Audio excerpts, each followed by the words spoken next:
vous accueillir au sein de l'IFPS aujourd'hui pour cette troisième journée de recherche et professionnalisation. Cette journée, elle est co-construite en partenariat avec l'IFSI du CHU de Grenoble et l'université.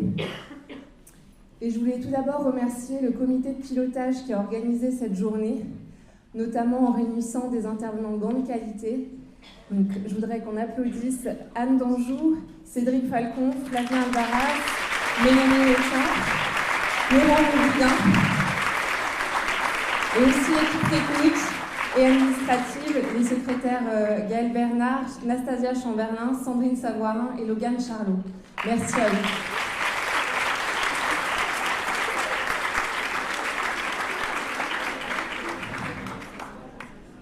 Alors il y a quand même, vous venez d'horizons différents ce matin, mais il y a quand même quelque chose qui vous réunit, c'est que vous êtes pour la grande majorité d'entre vous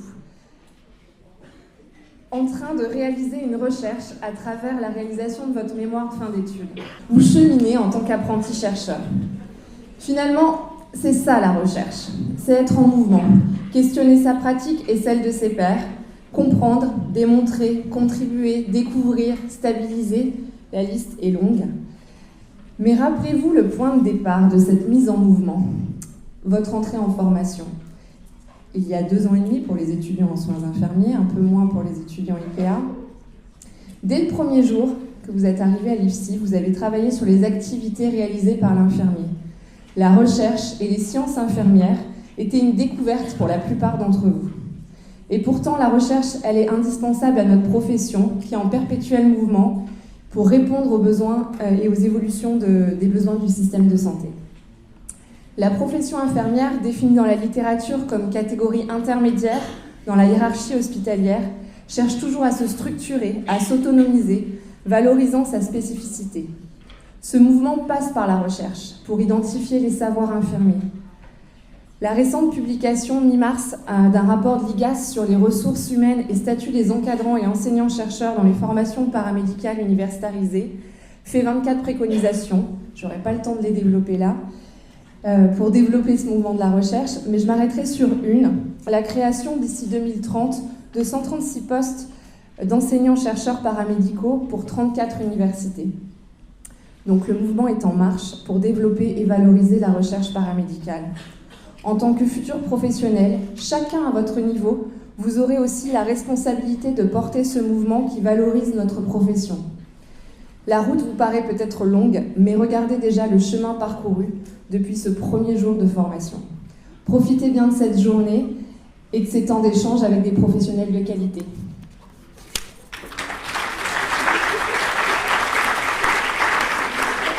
Je laisse la parole à Emmanuel Clarac, qui est cadre supérieur sur le CHU de Grenoble et qui représente la direction des soins. Donc bonjour à tous, donc je suis bien Emmanuel Clarac, je suis cadre supérieur, j'ai la chance de travailler au CHU de Grenoble, j'ai en charge la rééducation et surtout je suis la coordinatrice de la commission recherche paramédicale et maïeutique au CHU. Ce que je voulais vous dire déjà, c'est que c'est toujours pour moi un plaisir d'être auprès de vous, nos futurs collègues, et pour partager nos connaissances et pour échanger sur nos pratiques. Je voulais aussi remercier les responsables de l'IFSI de nous avoir conviés, le CHU, à cette belle journée. Ce qu'il faut que vous notiez, c'est que la recherche paramédicale est un des axes prioritaires de notre projet médico-soignant au CHU de Grenoble et qu'en cela, il s'inscrit dans une politique nationale de la promotion de la recherche paramédicale. Et vous serez, vous, dans l'avenir, porteur de nos beaux projets recherche. Alors, notre commission recherche paramédicale au CHU, elle a pour volonté de promouvoir, d'accompagner, d'encourager, de mettre en lumière tous vos projets, les soignants, les paramédicaux, les sages-femmes. Toutes les idées qui peuvent contribuer à faire avancer nos pratiques, à les améliorer et aussi à se saisir des innovations en santé qui sont nombreuses. Ce que je voulais dire aussi, c'est que l'IFSI, dont vous êtes aujourd'hui, elle vous permet d'avoir une démarche réflexive dans vos pratiques. Et le CHU, votre partenaire, avec la direction des soins et la commission recherche, est un moteur pour faire face aux défis de demain, pour vous accompagner dans ces belles démarches. Et puis, ça vous permettra, vous verrez, de contribuer à donner des sens à votre belle profession. Je vous souhaite et je nous souhaite à tous une belle journée recherche.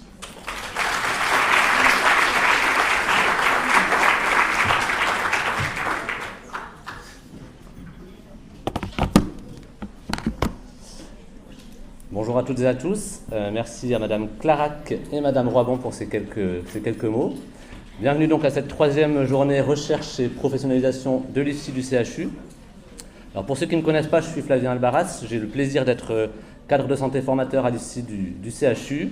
Je suis également enseignant vacataire à l'université pour les IPA de première année en tant que référent de l'UE méthode de travail. Je le précise parce que dans la salle, dans le public aujourd'hui, on a à la fois des étudiants infirmiers, mais également des étudiants IPA.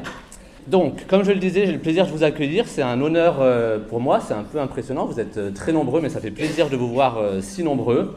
Donc, pour cette troisième édition déjà de la journée recherche et professionnalisation. Alors, la question, c'est pourquoi une telle journée à l'IFSI du CHU ? En fait, pour nous, cette journée, elle nous paraît très importante parce que, en quelque sorte, elle se veut être l'incarnation de notre engagement quotidien à toutes et tous, soignants, formateurs, cadres, IPA, étudiants également. Donc notre engagement quotidien à faire face, à répondre de manière pertinente et adaptée aux évolutions, aux mutations de notre profession dont Madame Roibon a déjà un petit peu parlé. Cette profession, donc, elle est en constante évolution et il me semble qu'on se doit, en tant que soignant, en tant que membre de cette profession infirmière, on se doit d'embrasser ce changement parce que de toute façon, bien souvent, il s'impose à nous. Et l'idée, c'est d'être capable, au travers de la recherche notamment, c'est d'être capable de répondre aux enjeux, aux défis, par exemple, de santé publique, de santé environnementale, d'éducation thérapeutique du patient ou encore de santé numérique. Donc, notre profession, elle évolue, elle est en pleine mutation. Je ne vais pas vous faire, moi non plus, je n'ai pas le temps de vous faire toute la liste des évolutions et des mutations auxquelles notre formation fait face, mais j'ai quand même quelques exemples à vous proposer qui illustrent l'importance de cette journée. Déjà, vous le savez, je pense, pour 2025 est prévue une réingénierie de la formation et également une redéfinition du métier, des compétences, des missions des infirmiers. Donc ça, c'est une première évolution quand même assez importante, on verra ce que ça donne. Ensuite, on a donc ce fameux processus d'universitarisation qui est un peu lent, mais qui existe depuis 2009 et qui est en pleine montée en puissance depuis notamment 2019 et la création de la section 92 du Conseil national des universités. On voit aussi une reconnaissance progressive des sciences infirmières. Alors cette reconnaissance, elle fait face à quelques oppositions, à quelques freins, mais moi il me semble que ces sciences infirmières, elles devraient plutôt au contraire nous fédérer, et c'est aussi l'objectif d'une journée comme celle-ci. On voit également fleurir des départements universitaires de sciences infirmières, la création de postes d'enseignants-chercheurs en sciences infirmières, tout récemment l'ouverture d'une école universitaire de recherche en sciences infirmières à l'université Sorbonne Paris-Nord. Et puis, Madame Clarac en a dit quelques mots, le développement sur le terrain de la recherche clinique paramédicale. Donc, il est clair que notre profession et son identité, ils sont à un moment charnière de leur existence et de leur développement. Et donc, à nous, formateurs, enseignants, cadres de santé, IPA, infirmiers, étudiants, à nous d'être au rendez-vous de tous ces défis, de toutes ces mutations. Alors, je pense que nos étudiants l'ont peut-être remarqué, mais à l'IFSI du CHU, on accorde quand même pas mal d'importance à la recherche, au processus de recherche. Dès la formation, il nous semble que c'est important de vous acculturer à ce processus de recherche, notamment donc par le biais de cette journée. Notre ambition, on verra si on la remplit, mais notre ambition, c'est de nourrir chez vous toutes et vous tous, une curiosité intellectuelle envers l'innovation et envers la recherche. On fera un bilan à la fin de la journée, vous pourrez peut-être nous dire ce que vous en pensez. Donc la recherche, elle occupe une place centrale dans notre IFSI et ça se concrétise, entre autres, par cette journée recherche et professionnalisation. Donc ce que je vous propose, c'est de profiter tous ensemble de ces moments d'apprentissage, de partage, d'échange, de réflexion. L'objectif, c'est de renforcer notre engagement à nous tous envers la recherche, envers l'innovation et envers le développement professionnel continu de nos connaissances toujours au service, évidemment, des populations. Donc je vous souhaite à tous une journée riche en découvertes, en échanges, je le souhaite, fructueux, et évidemment en apprentissage. Merci à vous.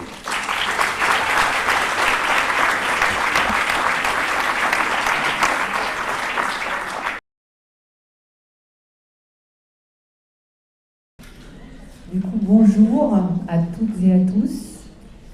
Avant que j'évoque un certain nombre effectivement de sujets qui ont déjà été abordés de façon tout à fait significative et précise par les collègues formateurs, je voulais remercier Anne et Cédric notamment, si je peux me permettre, pour cette invitation qui me permet aussi de venir à votre rencontre. Il me semble que ce sont aussi des moments essentiels pour la construction de la transformation de la nouvelle profession infirmière, si je puis dire, qui est en train de surgir en France. Et c'est vrai que le fait d'être aussi physiquement présente me semble être un moment tout à fait intéressant, important, pour que l'on puisse aussi échanger ensemble au regard peut-être d'un certain nombre de questions que vous vous posez, ou de réflexions, ou de remarques au regard de ce contexte, de cette conjoncture, si je puis dire, politique, qui est en train d'être mise en œuvre. Et donc je vous proposerai aussi de prendre la parole, en tout cas de vous exprimer dans ce moment qui est partagé avant effectivement que nous allions dans les différents ateliers. Donc sentez-vous libre de vous exprimer, de prendre la parole, de prendre une voix qui est la vôtre, puisque l'objectif principal aussi de la profession infirmière, c'est d'oser s'exprimer, d'oser avoir un esprit critique au regard d'un certain nombre de sujets, notamment effectivement tout ce qui relève de la profession infirmière en tant que telle, parce qu'il me semble essentiel aujourd'hui que ce ne soit plus les autres qui décident pour nous, mais que ce soit bien la profession infirmière, les infirmiers, les étudiants, qui s'expriment au nom de leur profession et qui expriment également leur volonté de la voir évoluer au nom des besoins de santé qui sont ceux qui vont être exponentiels dans les années à venir. Et sachez que la place infirmière est aujourd'hui significativement identifiée au niveau international comme étant un levier en faveur de l'amélioration de la santé des populations.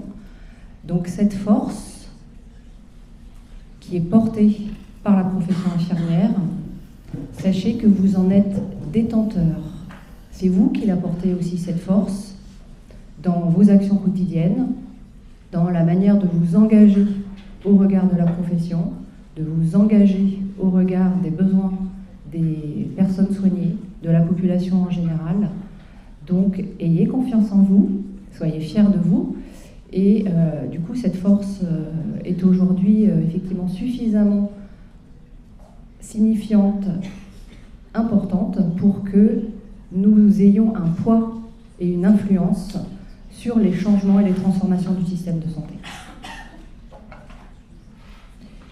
Avant effectivement que je vous évoque peut-être des éléments de perspective, je vais effectivement présenter la mission qui m'a été confiée, puisque effectivement c'est aussi une demande de la part de l'équipe, sachant que la fonction, ou la mission plus exactement, en tout cas en France, la mission de Chief Nursing Officer a été formellement prononcée en 2022. Donc c'est une mission très récente, même si effectivement historiquement il pouvait y avoir une représentation infirmière au niveau ministériel, mais qui n'était absolument pas mise en visibilité. Donc l'objectif principal, effectivement, par le biais de cette nomination, qui est secondaire en fait à ma participation à la présidence française de l'Union européenne en 2022 a fait que j'ai demandé cette nomination. Cette nomination est aussi un élément de mise en visibilité de l'importance de la profession infirmière et d'un représentant ou d'une représentante au sein effectivement d'un ministère, notamment le ministère de la Santé, mais donc du coup rattaché à un gouvernement. C'est effectivement un poste qui a été défini par l'Organisation mondiale de la santé au regard des événements, notamment pandémiques, de la Covid-19, qui a permis effectivement d'aborder à nouveau la place infirmière dans le rôle et l'influence politique possible de ces professionnels pour pouvoir justement être une force de proposition dans l'amélioration notamment de l'accès aux soins. Donc cette nomination secondaire effectivement à une recommandation de l'OMS depuis 2022 et concomitante avec une autre mission que j'ai aussi aujourd'hui au sein de la Direction générale de l'offre de soins, qui est donc un rôle d'experte sur l'exercice des professions paramédicales. Et donc cette mission, elle est effectivement variable au regard des différentes stratégies que je souhaite mettre en œuvre. Sachez que, effectivement, au-delà de cette nomination, je suis relativement libre et j'ai un espace qui me permet d'incarner en fait cette fonction, cette mission telle que je souhaite le faire. Et cette mission est donc à construire, à pérenniser et à développer collectivement. Ce n'est pas l'objet d'une personne et c'est surtout pas du coup mon intention, en tout cas aujourd'hui, mais bien effectivement de faciliter ce contact, cette possibilité de faire du lien en fait entre le terrain et le milieu politique, permettant effectivement de porter aussi la voix de la profession infirmière, même si elle est extrêmement diverse, extrêmement hétérogène. L'idée, c'est bien entendu de développer ces liens et surtout de les fluidifier, considérant qu'il n'y a pas des postes ou des missions où la profession infirmière ne peut pas s'exprimer. Sachez que je prends la parole là où potentiellement on ne me la laisse pas. Donc ce qu'il faut aussi aujourd'hui, c'est de vous insérer dans des milieux qui ne sont potentiellement pas favorables. C'est-à-dire que il est important, me semble-t-il, de mettre des pieds dans les portes là où on ne nous attend pas, puisque nous avons un avis sur un certain nombre de sujets, sur quasiment tous les sujets en fait, spécifiques au système de santé, mais pas que. Nous avons aussi des avis sur l'évolution de la société. Je discutais hier avec des étudiants IPA sur le projet de loi de fin de vie. C'est un projet social, c'est un projet de santé. Donc les infirmiers et les infirmières ont à prendre la parole sur ce sujet en particulier, qui va concerner chacun et chacune de façon singulière, les concitoyens, les concitoyennes. Donc, en tant qu'infirmier, en tant qu'infirmière, nous avons à nous exprimer, si nous le souhaitons bien sûr, mais nous avons à nous exprimer sur ce type de sujet. Et nous n'avons pas à être écartés sous prétexte que nous n'avons pas peut-être les ressources qui justifieraient que notre prise de parole ne soit pas prise en compte. Donc la prise de parole aujourd'hui, c'est aussi oser. Oser dans la mesure où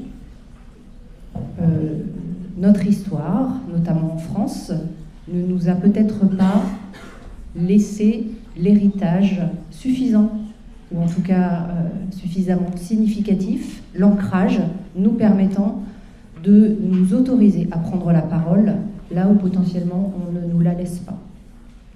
Donc il me semble que, effectivement, les collègues formateurs l'ont aussi exprimé, c'est le moment aussi. Nous sommes, me semble-t-il, à un tournant qui est effectivement une conjoncture et démographique et une conjoncture liée à l'évolution de la population, dans notamment l'augmentation du nombre de personnes âgées, mais aussi l'évolution des pathologies chroniques, permettant effectivement aussi de caractériser ce moment-là comme un levier,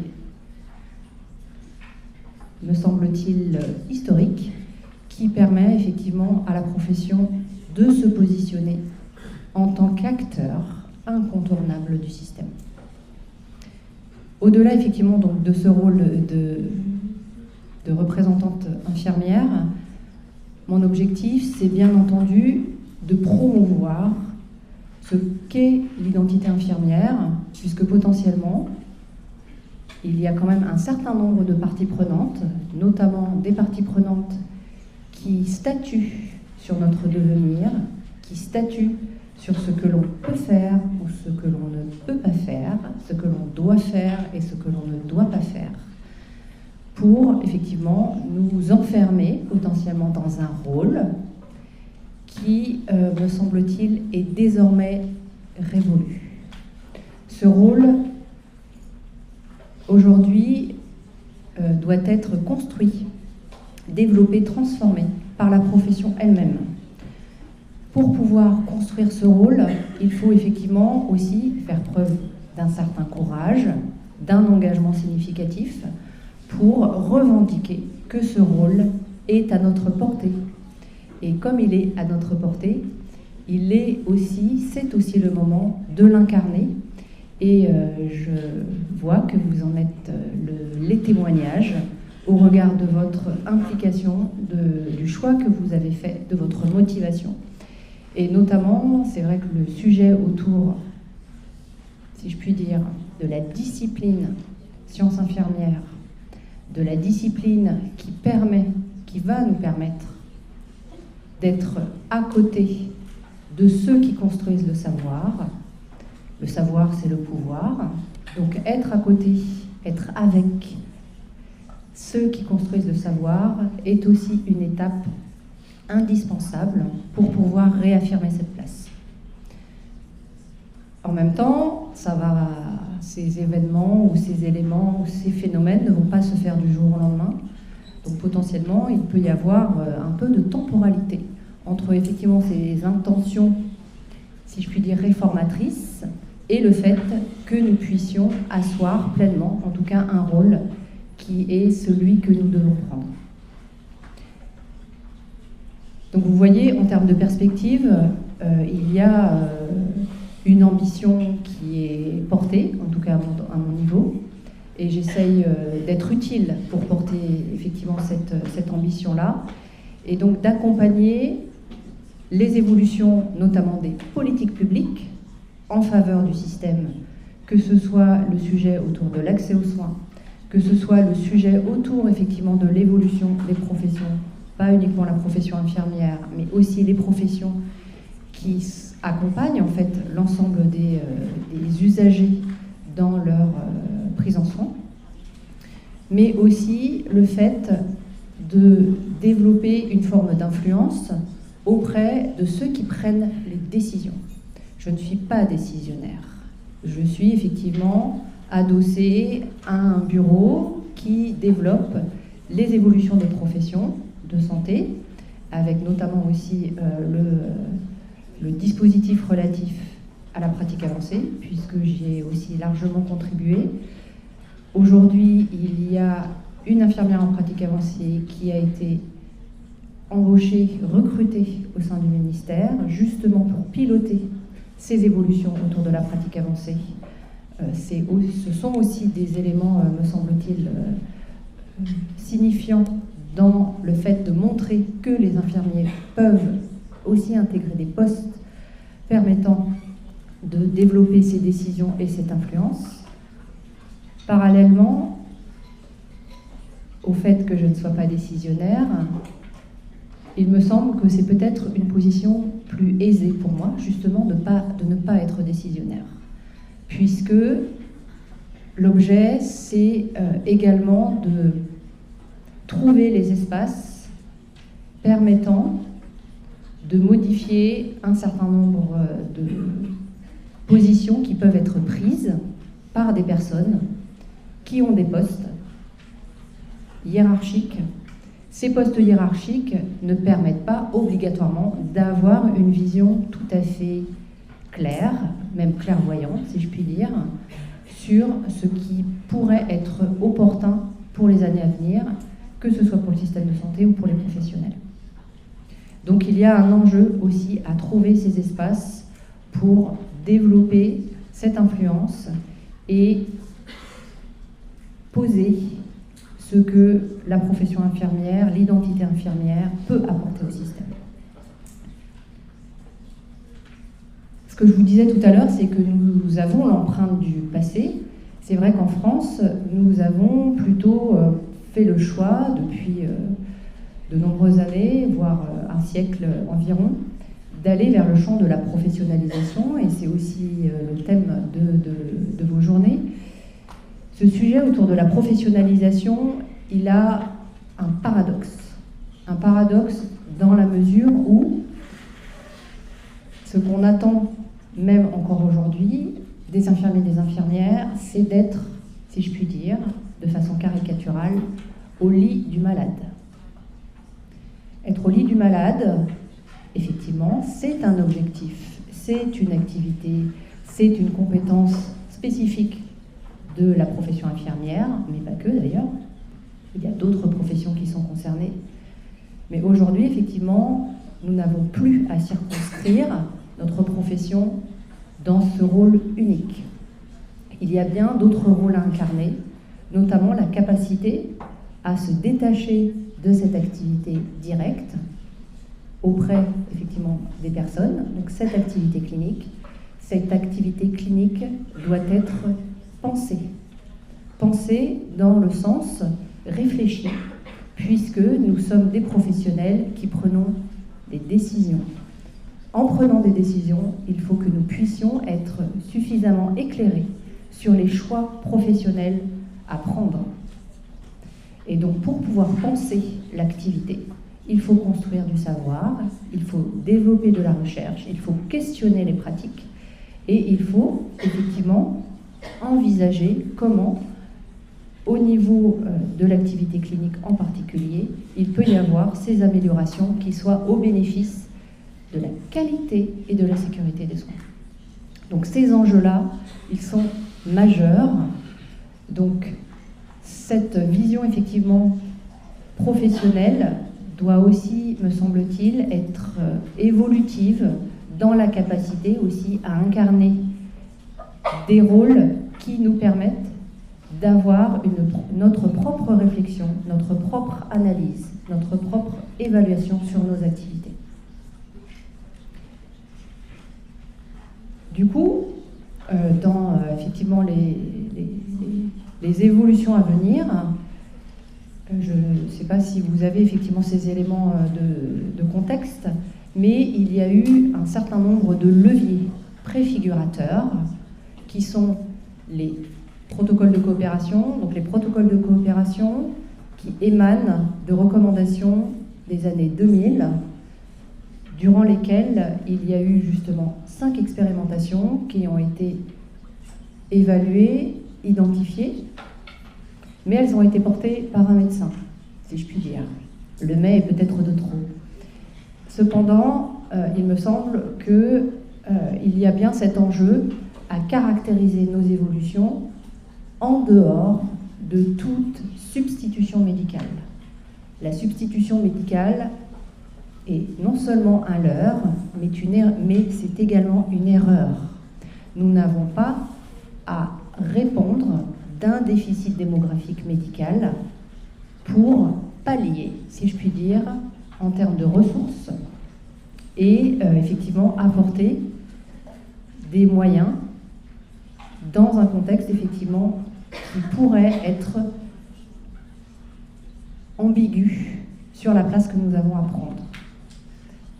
Du coup, ces éléments effectivement préfigurateurs, que sont les protocoles de coopération, me semble-t-il, été un élément qui a permis quand même l'acceptabilité progressive de la capacité, notamment infirmière, puisque les protocoles de coopération, aujourd'hui, il y en a quasiment une 60aine au niveau national, et environ les 2/3 concernent effectivement de la redistribution d'activités de médecins vers des infirmiers, donc majoritairement effectivement infirmiers, mais en même temps, ces protocoles ont aussi une forme juridique qui pose encore, si je puis dire, une supervision médicale comme étant l'élément structurant cette collaboration. Donc au-delà effectivement de ce levier préfigurateur et effectivement ce gap permettant l'acceptabilité progressive du fait que nous sachions potentiellement mener des activités, pas uniquement faire des actes, puisque c'est vrai que dans ces recommandations ou dans ces perspectives posées dans les années 2000, les éléments qui étaient mentionnés étaient intitulés « transfert de tâches ». Alors, vous voyez bien comment je peux interpréter aussi notamment ce concept de transfert de tâches comme étant tout à fait dégradant, si je puis dire, puisque nous ne sommes pas des tâcherons.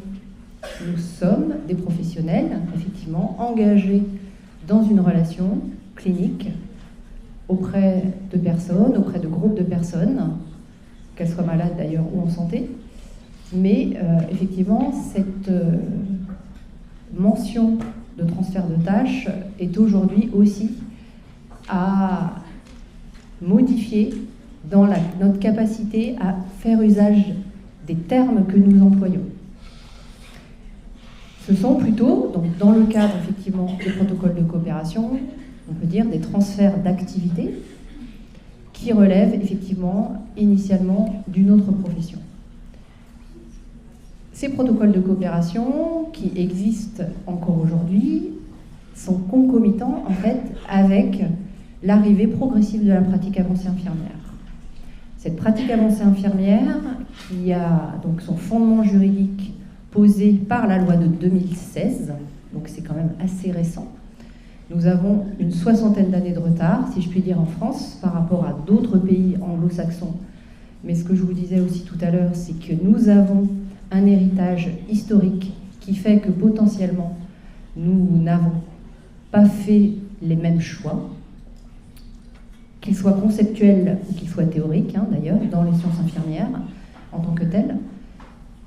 Et par là même, l'arrivée effectivement de la pratique avancée infirmière est également, me semble-t-il, un vecteur fondamental pour la transformation de la profession. Dans la mesure où ces infirmiers en pratique avancée vont aussi transformer la figure en fait des relations et des collaborations des professionnels investis dans les parcours de soins, dans le système de santé,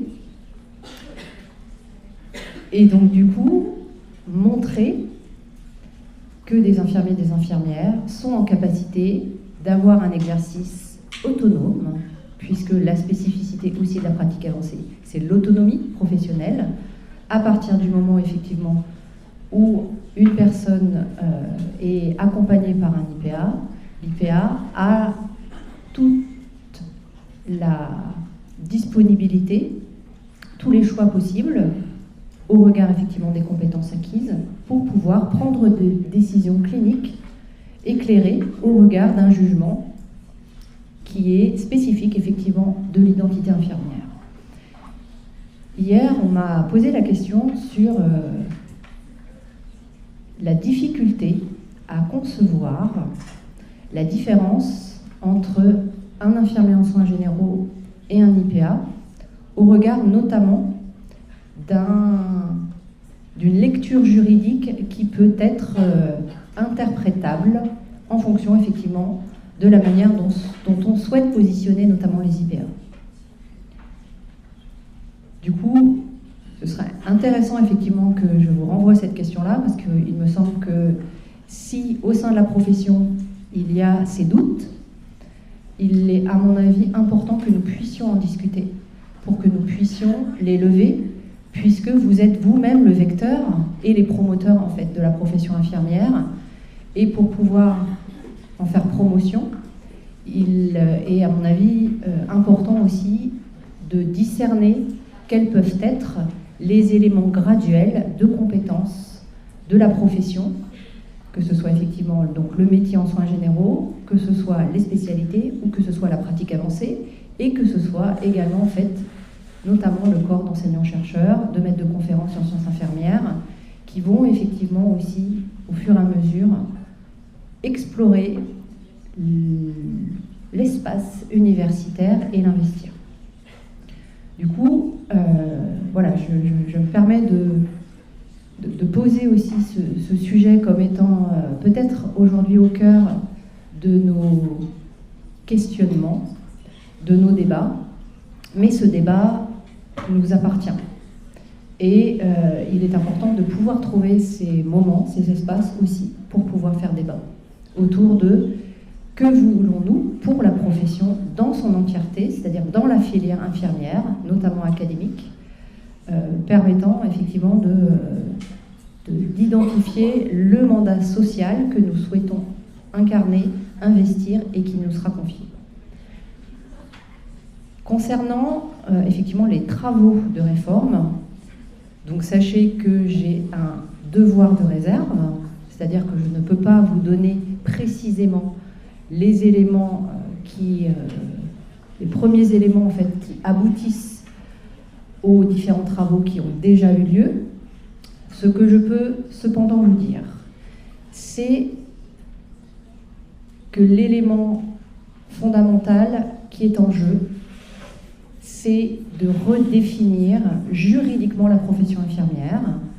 Vous savez effectivement que pour définir une profession de santé, notamment une profession de santé d'auxiliariat médical, il faut construire une dérogation à l'exercice illégal de la médecine, puisque le fondement même de toutes les professions en France est adossé à ce paradigme d'exercice illégal de la médecine, puisque c'est la profession médicale qui a le monopole sur l'ensemble de la médecine, donc du champ médical. Mais il me semble que même aujourd'hui, la notion de médecine devrait être questionnée, puisque au-delà de parler de médecine, nous parlons de santé. Et effectivement, questionner le sujet de l'exercice illégal de la médecine, quand bien même nous développons un paradigme beaucoup plus large qu'est la santé, est un moment aussi sur lequel nous devons nous appuyer pour encourager aussi notre place, notamment dans le champ de la prévention, de la promotion de la santé, de l'éducation à la santé, qui à l'heure d'aujourd'hui n'est quasiment pas encore investi par des professions de santé au regard du manque de reconnaissance de ces domaines-là qui sont mis en œuvre, ou en tout cas mis en activité. Et c'est vrai que même si on considère que le pilier central de l'organisation des soins, de l'accès aux soins, du parcours est le médecin, ces éléments-là nécessitent aussi d'être re-questionnés au regard, à l'aune, effectivement, de notre volonté de développer la prévention et la promotion de la santé en France, puisque c'est une volonté politique affirmée, même si c'est vrai que le terme de prévention est un petit peu parti à la trappe, si je puis dire, depuis la nouvelle nomination de Madame Vautrin, puisque nous avons un méga ministère dans lequel aujourd'hui est adossé aussi le domaine du travail et de l'employabilité. Mais en même temps, il me semble que nous ne pouvons pas faire fi de ce sujet comme étant un élément emblématique de la transformation de notre système de santé. Donc cette architecture juridique, fondée effectivement sur l'exercice illégal, doit être re-questionnée et doit être modifiée pour pouvoir traduire juridiquement la nouvelle place infirmière qui est celle pour les années à venir, puisque vous vous rendez bien compte que les réformes, notamment pour les professions de santé, mettent des dizaines d'années à être revues. Donc si nous questionnons aujourd'hui la profession et sa réforme, c'est à mon avis au moins pour les 20 prochaines années. Donc comment anticiper aussi une préfiguration du métier de la profession de demain, considérant que nous vivons aussi dans un monde d'incertitude. Donc la difficulté, c'est de trouver les éléments juridiques et surtout les termes, les mots qui vont pouvoir caractériser et spécifier les attributs pour la profession infirmière d'aujourd'hui et de demain.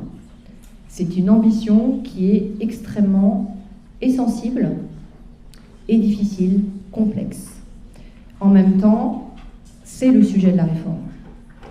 Ce sujet de la réforme a donc cette volonté de revoir complètement la définition de la profession infirmière grâce à une loi. Donc une loi est aussi un vecteur qui est suffisamment visible pour constater et apporter un éclairage sur ce que nous souhaitons pour la profession infirmière, notamment au niveau politique, puisque les lois sont portées notamment par le gouvernement, mais aussi par le Parlement, qui sont effectivement les deux pouvoirs qui permettent de fonder les politiques publiques, et notamment les politiques de santé publique. Donc vous voyez qu'il y a, au-delà effectivement de tout un travail de caractérisation sur quelles seront les activités et les compétences pour la profession, bien un enjeu politique sur lequel nous allons avoir à discuter avec toutes les parties prenantes. Sachez que ces discussions politiques sont en général musclées et nécessitent de trouver les bons arguments pour convaincre les parties prenantes qui, par définition, pourraient se positionner en défaveur de l'ambition portée. C'est un travail difficile, sachant que la profession infirmière n'a pas non plus beaucoup l'habitude de s'exprimer au regard justement de ces enjeux politiques, puisque dans l'hémicycle du Parlement, nous n'avons que très peu d'infirmières. Donc effectivement, pour pouvoir aussi être reconnus comme des acteurs et des porte-paroles qui avons la capacité à nous exprimer sur la transformation de la société, si je puis dire,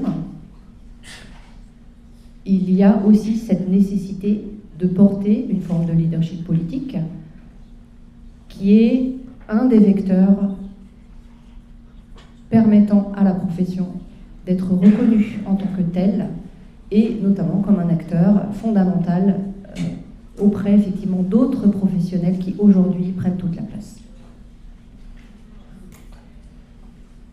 Il y a par ailleurs effectivement, même si nous avons donc ce projet de réforme en France, il y a bien entendu les leviers européens qui nous aident aussi et qui appuient cette volonté de développer un champ autonome, puisque vous avez notamment des compétences européennes qui édictent, par le biais effectivement d'une forme de directive, puisque vous avez aussi une directive européenne qui fonde le fait qu'il y a une possibilité de mobilité entre les pays membres, notamment par rapport à la profession infirmière et notamment le diplôme infirmier, qui permet effectivement cette mobilité par reconnaissance automatique. Mais par ailleurs, il y a aussi donc des compétences qui sont identifiées au niveau européen et qui mentionnent, dans 6 compétences particulières, la capacité infirmière à développer des raisonnements, qu'ils soient cliniques, mais aussi sur le champ de l'évaluation, avec une forme d'indépendance. Mais cette notion d'indépendance, elle est, à mon avis, encore peut-être... il est encore trop tôt pour parler d'indépendance infirmière dans notre société française, mais en même temps, ce sont, à mon avis, des chemins que nous devons progressivement partager, puisque, notamment dans les soins infirmiers que nous réalisons, nous avons cette forme d'indépendance permettant, effectivement, d'identifier, d'observer, de collecter des données, de rechercher toutes celles qui nous paraissent être opportunes au regard du contexte et de la situation que nous identifions. Mais ce qui relève notamment aussi de l'élaboration d'un diagnostic infirmier spécifique est aussi porteur d'indépendance. Le sujet autour des diagnostics infirmiers est, à mon avis, aussi aujourd'hui au cœur des débats du sujet pour pouvoir montrer que l'exercice infirmier a des spécificités en tant que tel, puisqu'il s'appuie sur des concepts, des théories qui sont spécifiques à la profession, qui se nourrissent bien entendu d'autres théories, que ce soit en sciences sociales, en sciences médicales, en santé publique par exemple, mais pas que. Mais en même temps, c'est vrai que cette spécificité relative aux sciences infirmières est un levier, est un facteur, est un promoteur en fait de l'identité qui doit être réaffirmée en tant que telle et pas uniquement à côté des autres, mais bien intégrée en fait à cette vision scientifique, académique, universitaire, qui permet effectivement d'utiliser les savoirs en sciences infirmières, de développer la recherche, mais aussi du coup de construire de nouveaux savoirs dans le champ disciplinaire. Donc, heureusement en fait que nous avons l'Europe aussi pour nous épauler sur les évolutions que nous sommes en train de vivre, même si chaque État membre a tout à fait l'initiative de développer des particularités qui effectivement sont soit culturelles, soit sociales. Et par exemple, effectivement, il y a donc des réformes en cours au niveau de la Belgique qui sont controversées par une partie, notamment de la profession elle-même. Le Luxembourg aussi va s'engager là dans sa réforme, donc c'est aussi intéressant de construire avec d'autres pays membres une vision collective, partagée de ce que nous envisagerions comme étant fondateur en fait de ces transformations. Pour pouvoir construire cette réforme, au-delà effectivement des vecteurs juridiques qui sont essentiels, fondamentaux, structurants en fait pour la profession, nous avons donc à travailler sur les référentiels. J'imagine que vous voyez très bien de quoi je parle. Que ce soit les référentiels d'activité, les référentiels de compétences, référentiels de formation, qui sont aussi des éléments délimitant le champ d'intervention et l'exercice infirmier. Toute la difficulté de travailler sur ces éléments, sur ce cadrage en fait normatif, c'est-à-dire qui va engager toute la profession, quel que soit le lieu d'exercice, nécessite effectivement de questionner comment travailler sur une standardisation du métier, que ce soit à la sortie du diplôme ou que ce soit tout au long d'une carrière professionnelle. Donc ce travail de mise en perspective et de standardisation est aussi complexe et nous nous sommes appuyés notamment sur des représentants infirmiers en exercice pour pouvoir co-construire en fait ces éléments de cadrage pour permettre effectivement une traduction de l'exercice et surtout une interprétation par toutes les parties prenantes qui vont avoir quand même à se prononcer sur ces référentiels, mais nous avons aussi à construire tout le domaine des soins. Alors effectivement, aujourd'hui, l'exercice infirmier se traduit en décret d'exercice avec un certain nombre d'actes qui font l'objet de listes successives, concomitantes et exhaustives. Il me semble qu'aujourd'hui, il serait aussi intéressant de revoir entièrement ces listes d'actes, mais j'imagine que ça va effectivement provoquer quelques remous, notamment dans l'exercice libéral, puisque vous savez que dans l'exercice libéral, ce sont les bases conventionnelles, c'est-à-dire ce qui est négocié avec l'assurance maladie, à partir d'un modèle économique qui est un modèle tarifé à l'acte, qui justifie effectivement une forme de rémunération, de tarification, permettant aux infirmiers d'être rémunérés à partir de ces actes. Donc effectivement, transformer le cadre juridique dans une vision plutôt compétence, soins que d'actes va avoir des répercussions intéressantes pour pouvoir construire aussi peut-être de nouvelles bases du modèle économique, notamment dans le champ conventionnel, même s'il y a parallèlement un certain nombre d'expérimentations qui sont elles-mêmes portées par l'assurance maladie, qui questionnent le modèle à l'acte, même pour les médecins, au regard effectivement d'une vision plutôt forfaitaire, qui nous semble être aussi tout à fait intéressante, puisque vous savez d'ailleurs que notamment pour les IPA, c'est le modèle qui a été retenu.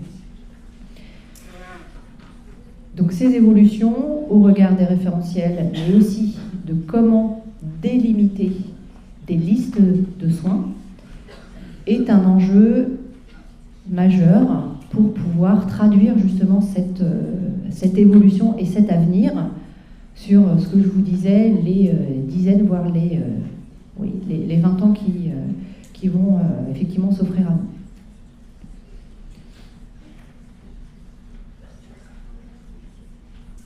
Je vais peut-être conclure pour qu'on puisse échanger. Ce qui me semble important aujourd'hui, c'est aussi d'être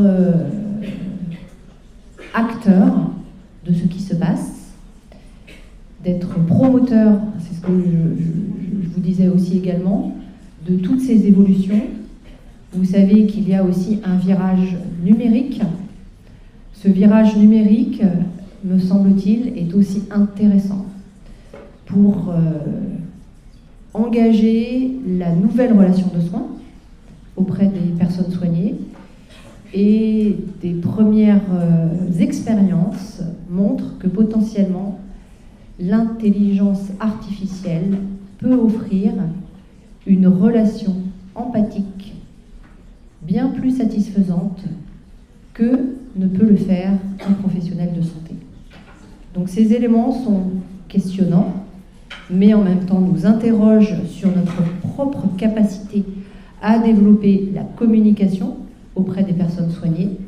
Et il me semble qu'au-delà, effectivement, du périmètre de ce que l'on va qualifier pour les années futures, nous avons aussi à engager notre capacité à montrer que nous sommes aussi des vecteurs de relations humaines, de relations sociales, au bénéfice de l'amélioration d'une situation de santé, d'une situation de vulnérabilité. Donc développer aussi nos capacités et relationnelles et communicationnelles, voire émotionnelles, sont aussi, à mon avis, des éléments fondamentaux qui vont nous permettre d'être reconnus comme des acteurs incontournables. Je vous remercie.